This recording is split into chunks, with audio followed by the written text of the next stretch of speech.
Welcome to Nirmala's cooking.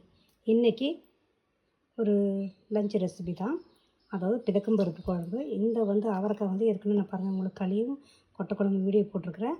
அந்த அவரைக்கொட்டையிலேருந்து எடுத்த முத்தன அவரைக்கொட்டை தான் இது. நான் தமிழ்நாடு கொண்டு வந்தது தான் வாங்கினது. பச்சை அவரைக்காய் அது ஊற வச்சுருந்தேன் நைட்டு ஃபுல்லாக. பாருங்கள் இந்த மாதிரி எல்லாமே பிதிக்கி எடுத்துக்கலாம். இந்த மாதிரி பிதுக்கினாவே எல்லாம் வந்துடும். தோல் இந்த மாதிரி தோல் எல்லாமே ரிமூவ் பண்ணிடணும். இது எல்லாமே எடுத்துகிட்டு உங்களுக்கு காமிக்கிறேன். இதனோட குழம்பு ஒரு ரைஸு, சிக்கடிக்காய் பொரியல். பாருங்கள் இந்த மாதிரி இது தோல். இது நம்ம குப்பையில் போட்டுறோம், இது தேவையில்லை. பாருங்கள் இந்த மாதிரி பிதிக்கி எல்லாமே எடுத்துடணும். நாங்கள் பிதிக்கிட்டு நல்லா கழுவி வச்சுருக்கிறேன். இதுக்கு மசாலா என்னென்னு எடுத்துகிட்டு உங்களுக்கு காமிக்கிறேன். பிதக்கம்பருப்பு தேவையான பொருள் எடுத்துருக்கிறேன். தேங்காய் ஒரு சின்ன பீஸ் எடுத்துருக்கிறேன். தக்காளி 2 எடுத்துருக்கிறேன். வெங்காயம் 2 எடுத்துருக்கிறேன். பட்டை ஒரு 2 இல்லை 3 எடுத்துருக்கிறேன். கிராம்பு 2, ஏலக்காய் 1, சோம்பு ஒரு 1/2 டீஸ்பூன், இஞ்சி ஒரு சின்ன பீஸு, பூண்டு ஒரு 5-6 பல் எடுத்துருக்கிறேன். இது எல்லாமே வதக்கிட்டு மிக்சியில் அரைச்சிக்கலாம். அரைச்சிட்டு பாக்கி மசாலா போடும்போது உங்களுக்கு காமிக்கிறேன். பாருங்கள் ஒரு கடாயை வச்சுருக்கிறேன். கடாய் சூடாயிடுச்சு. இப்போ எண்ணெய் சேர்த்துக்கலாம். எண்ணெய் ஒரு 1.5 ஸ்பூன் போட்டுக்கிறேன். இது வதக்கிறதுக்கு மட்டும் தான், குழம்புல. வெங்காயம் சேர்த்துக்கலாம்.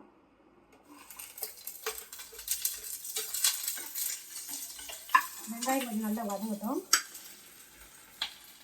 பாருங்கள் பக்கத்துலேயே நான் ரைஸ் வச்சுட்டேன். நான் எப்பவுமே உப்பு போட்டு தான் ரைஸ் வச்சுவேன். இப்போ கேஸ் ஆன் பண்ணிக்கலாம். குக்கரை மூடிடலாம்.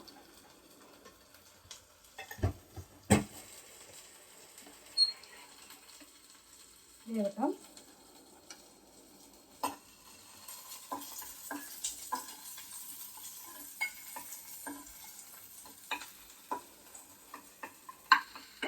பாருங்கள் வெங்காயம் ஓரளவு வதங்கிடுச்சு. இப்போ தக்காளி சேர்த்துக்கலாம்.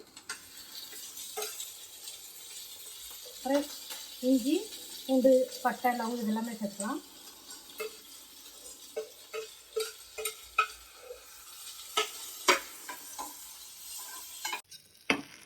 பாருங்கள் இது நல்லா வதங்கிடுச்சு. இப்போ எல்லாம் பொடியெல்லாம் சேர்த்துக்கலாம். மஞ்சள் தூள்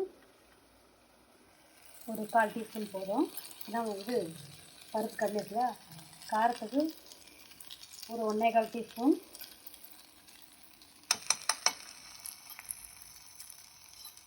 ரெட் சில்லி காரத்துக்கு இது ரெட் சில்லி பவுடர் ஒரு 1/4 ஸ்பூன். தனியா 2 ஸ்பூன். பாருங்கள் இந்த சின்ன ஸ்பூனில் தான் நான் போட்டுக்கிறேன். உங்கள் வீட்டில் அந்த பருப்புக்கு தகுந்த மாதிரி நீங்கள் போட்டுக்கோங்க. காஷ்மீர் மிளகாத்தூள் ஒரு 1/4 டீஸ்பூன். கலருக்கு நல்லாயிருக்கும். இது நல்லா மிக்ஸ் பண்ணிவிட்டு அந்த பச்சை தேங்காயை சேர்த்து மிக்ஸில் நல்லா நைஸாக அரைச்சி எடுத்துக்கலாம். இப்போ கேஸ் ஆஃப் பண்ணிக்கலாம். இப்போ பிதக்கம்பருப்பு குழம்புக்கு கேஸு ஆன் பண்ணிவிட்டேன். கடாய் சூடாக இருக்குது. இப்போ எண்ணெய் விட்டுக்கலாம். இது சின்ன ஸ்பூன் ஒரு 3 ஸ்பூன் விட்டுக்கலாம்.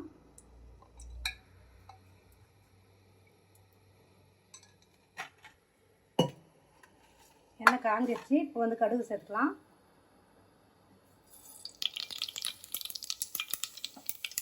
கருவேப்பிலை சேர்த்துக்கலாம். பாருங்கள் மிக்சியில் அரைச்சி வச்ச மசாலா இது இப்போ சேர்த்துடலாம்.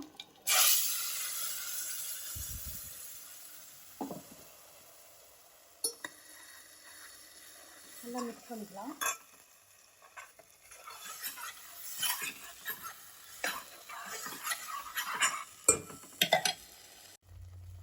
இப்போ இந்த மசாலா ஒரு வதங்கிடுச்சு. இப்போ இந்த பிதப்பருப்பை சேர்த்துக்கலாம். இதில் நீங்கள் முட்டை பாயில் பண்ணி போட்டு செஞ்சால் கூட நல்லாயிருக்கும், சூப்பராக டேஸ்ட்டாக இருக்கும். அப்புறம் உருளைக்கிழங்கு போட்டு கூட செய்யலாம், நல்லாயிருக்கும். கத்திரிக்காய் இது முட்டை தான் நல்லாயிருக்கும். இங்கே நான் பெங்களூர்னா கூட சூப்பராக செய்யும், நல்லாயிருக்கும், நல்லா டேஸ்ட்டாக செய்யும்.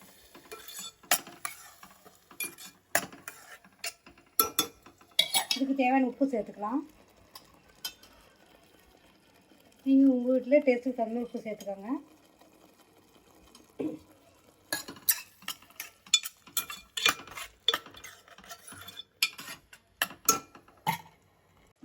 வந்து தண்ணி ஊற்றிக்கலாம். அந்த மிக்ஸி கழுவி அந்த தண்ணியை சேர்த்துடலாம்.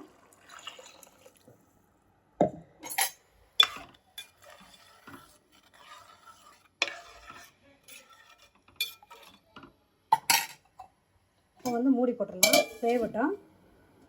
பாருங்கள், பக்கத்துலேயே ரைஸும் ரெடி ஆகிடுச்சு. கேஸ் ஆஃப் பண்ணிட்டேன். பாருங்கள், கலைக்கிறதுக்கு எண்ணெய் 2 ஸ்பூன் விட்டுருக்கேன். கடுகு சேர்த்துக்கலாம். இது வந்து இந்த கொத்தாரம் வந்து இங்கே வந்து பல விதமாக செய்வாங்க. பூண்டு தட்டி போட்டு செய்வாங்க, சிம்பிளாகவும் செய்வாங்க. இது வந்து மசாலா போட்டு செய்வாங்க. உருளைக்கிழங்கு போட்டு செய்யலாம், நல்லாயிருக்கும் டேஸ்ட்டாக. உருளைக்கிழங்கு போட்டு செஞ்சால் கூட. வேறு ஒரு வீடியோவில் காமிக்கிறேன் உங்களுக்கு. பாருங்கள், கடுகு பொரிஞ்சு இப்போ வெங்காயம் சேர்த்துக்கலாம்.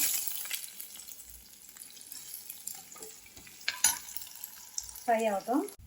பாருங்கள், வெங்காயம் வதங்கிடுச்சு. இப்போ வந்து மசாலா சேர்த்துக்கலாம். கேஸ் லோ பண்ணிவிட்டு மஞ்சள் தூள் ஒரு 1/2 ஸ்பூன், உப்பு நீங்கள் காய் அந்த மாதிரி நீங்கள் உப்பு சேர்த்துக்கோங்க. அப்புறம் இது வந்து காந்தா லசூன் மசாலா சொல்லுவாங்க, இங்கத்தி மசாலா, அது சேர்த்துக்கிறேன். இது வந்து காரம் அவ்வளோ இருக்கும், ஒரு மீடியமாக காரமாக இருக்கும். மிக்ஸ் பண்ணிக்கலாம்.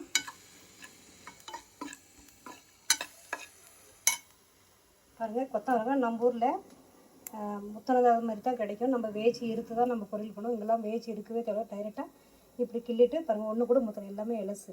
ஏற்கனவே நான் போன வருஷம் ஒரு வீடியோ கூட சொல்லியிருக்கிறேன். அதேமாதிரி தான் இதுவும். இப்போ வந்து டைரெக்டாக கழுவிட்டு அப்படியே சேர்த்துக்கலாம். வேவெல்லாம் வைக்க தேவையில்ல. பாருங்கள், அப்படியே சேர்த்துக்கலாம். நான் ஆவிலே வேவிச்சு எடுத்துடுவேன். நம்ம தண்ணி கூட சேர்க்க தேவையில்ல, இதுலேயே வெந்துடும். மூடி போட்டோம்னா அந்த ஸ்டீம்லேயே வெந்துடும். இது நல்லா மிக்ஸ் பண்ணி மூடி போட்டுடலாம். இப்போ வந்து மூடி போட்டுடலாம். ஒரு குழம்பு ரெடி ஆயிடுச்சுன்னு பார்க்கலாம். கொஞ்சம் மிக்ஸ் பண்ணி பார்க்கலாம்.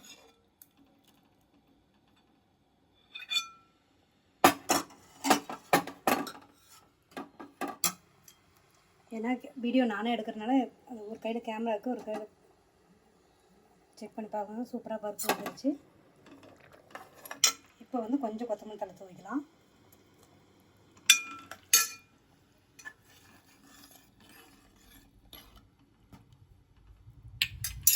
குழம்பு ரெடி ஆயிடுச்சு. கேஸ் ஆஃப் பண்ணிக்கலாம். பக்கத்துலேயே இந்த காய் ரெடி ஆகிட்டுருக்கு. பாருங்கள், அதுலேயே தண்ணி விட்டு வந்திருக்கு. பாருங்கள், தண்ணியெலாம் ஊற்றவே தேவையில்லை. நம்ம கழுவி போடுறதுல அந்த தண்ணி மட்டும்தான்.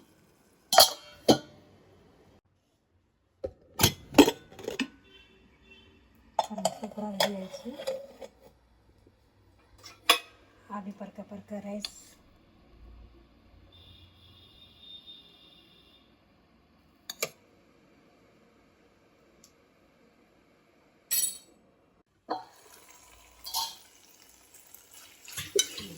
பாருங்கள், தண்ணியெலாம் நல்லா சுண்டிடுச்சு. இப்போ தண்ணியெலாம் எதுவுமே இல்லை. இப்போ வந்து கேஸ் ஆஃப் பண்ணிவிட்டு வறுத்து வச்சுருக்கிற கடலைப்பருப்பு கொட்டிக்கலாம். நீங்கள் சூடாக இருக்கும்போது கொட்டினீங்க வச்சுக்க, இதாயிரும், கட்டி கட்டி ஆயிரும். பாருங்கள், சூப்பராக ரெடி ஆயிடுச்சு. இப்போ வந்து கேஸ் முன்னே ஆஃப் பண்ணிட்டேன். பாருங்கள், ப்ளெயின் ரைஸு, விதக்கும் பருப்பு குழம்பு, அப்புறம் இது சிக்கடிக்காய் பொரியல், அப்புறம் எங்கள் வீட்டில் செஞ்ச மாங்காய் ஊறுகாய். சூப்பராக லஞ்ச் ரெடி ஆயிடுச்சு. இந்த வீடியோ உங்களுக்கு பிடிச்சிருந்தா லைக் பண்ணுங்கள், ஷேர் பண்ணுங்கள், கமெண்ட் பண்ணுங்கள், சப்ஸ்கிரைப் பண்ணுங்கள். திருப்பி வேறு ஒரு பாய்.